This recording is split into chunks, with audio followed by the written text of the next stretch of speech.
Ebikwekweto by'okugoba abanoonyi boobubudamu ku nsalo ya Uganda ne Congo bikutte olunaku olwokubiri.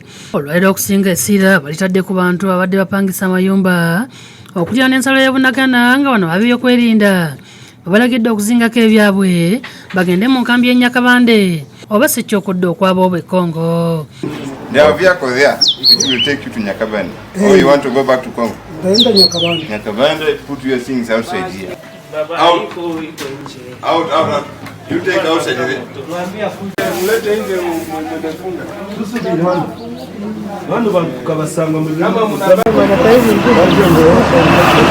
We'll talk and then put up.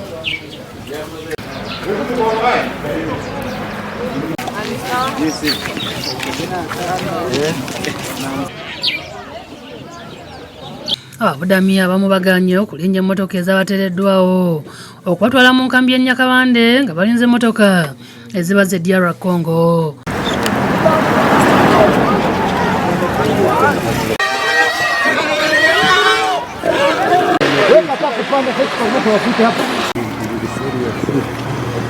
It is toilet here.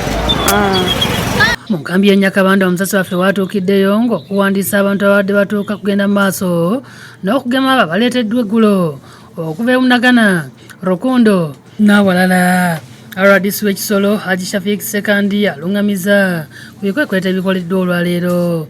Tubakwata professionally, tetwagala kubasindika, tetwagala kuba nabo omuwa obudde ate akubuuza ebibuuzo bingi. So abasirikale baffe batuuse basooka kunnyonnyola ne babuuza ebibuuzo oluvannyuma ne batandika okusiba ebintu byabwe ne bagenda. Exercise ejja kuba expensive kuba tukozesa amafuta mangi okusomba abantu bano okubatwala mu kampu. Ategeeza nti abantu abali wakati w'9,600 babadde bapangisa amayumba ku nsalo ekimenya amateeka. Ebintu ebimu mu bitundu bino bitwajjeemu abantu muno twabukuteyo n'emmundu ezimu kati emmundu ezo okwatibwa mulimu abalina ebigendero ebimu wadde baba badduka lwa ntalo naye abo balina ebigendero eby'obutemu n'obubbi.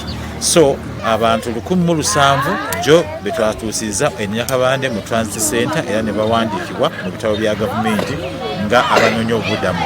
Ekyo kitukola bulungi.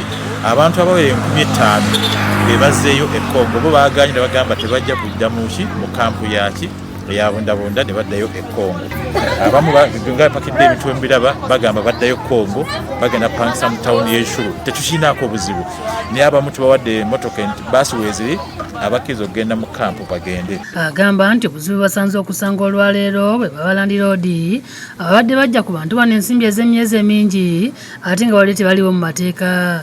Kyali kya bumenyi bw'amateeka okukwata essente n'ozijja ku muntu gw'otomanyi mu ggwanga n'omupangisa ahe n'omuggyako emyezi mingi.